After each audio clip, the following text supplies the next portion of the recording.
আমাদের জন্য না, একজন লোকের পেট আর কত বড় থাকে। এই যারা বৈষম্য বিরোধী আন্দোলন করে তাদের নেতাদের পেট ভরতে ভরতে ভরতে ভরতে এমন বড় ভরছে, এখন আর তাদের অবৈধ পয়সায় পাহাড় হয়ে গেছে। এখন চিন্তা করে যে এখান থেকে কৌশলে বের হয়ে আমি যদি আবার রাজনীতিতে যাই, একটু নেতা টেতা হই। তাই তিনি বলতেছে যে আমি তো 18 সাল থেকে রাজনীতিবিদ।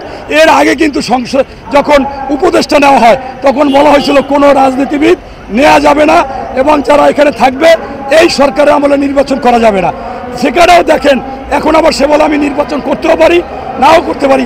আমি তো 18 সাল থেকে রাজনীতিবিদ, আমি রাজনীতি করব। তার মানে হচ্ছে যে এমন অবস্থা যে তারা অবৈধ সম্পদের পাহাড় গড়ে ফেলছে, মানুষের কাছ থেকে আশা আকাঙ্ক্ষা সব ধ্বংস করে দিয়েছে। মানুষ চাচ্ছিল যে এরা সবসময় অন্যায়ের প্রতিবাদী একটি কণ্ঠস্বর থাকবে, অথচ তাদের মধ্যে যে লোভ, এই লোভ দেখলেই তো আপনি আগেই বোঝেন যে আপনার 52 ভাষা আন্দোলনে ক্ষতিগ্রস্ত কেউ কিছু বিনিময় চায় না, 71-এ চায় না, 90-তে চায় না। কেন আসে এই জুলাই আন্দোলনে তারা চায়। এবং ঠিকই খুনি হাসিনার মতো স্বাধীনতা যেরকম আপনার পুঁজি করেছিল, এরা কেন যেন 24শে জুলাই পুঁজি করতে চায়, এর থেকে টাকা পয়সা ইনকাম করতে চায়, এরা ক্ষমতা চায়, এরা পদ পদবি চায়, এরা উপদেষ্টা চায়, মন্ত্রিত্ব চায়। এটাই হচ্ছে যে তারা যে লুবি। এবং এখন সেই জন্য তাদের যে অর্থ উপার্জন সেটা পাহাড় সমান হয়ে গেছে, এখন আর পারে না।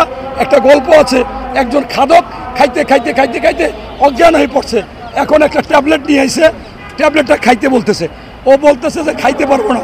পরে পেপার একটা কাগজে লিখে দিয়েছে যে ওইটা যদি খাইতে পারতাম তাহলে একটা মিষ্টি খাইতাম, হ্যাঁ, তবু ট্যাবলেট খাইতাম না। অর্থাৎ এরা এখানে খাইয়া গলা পর্যন্ত চলে গেছে, এখন আর ঘুষ খাওয়ারও কায়দা নাই, টাকা পয়সা কোথায় রাখবে রাখারও জায়গা নেই। ধন্যবাদ। এই জন্যই পদত্যাগ করতে চাচ্ছি।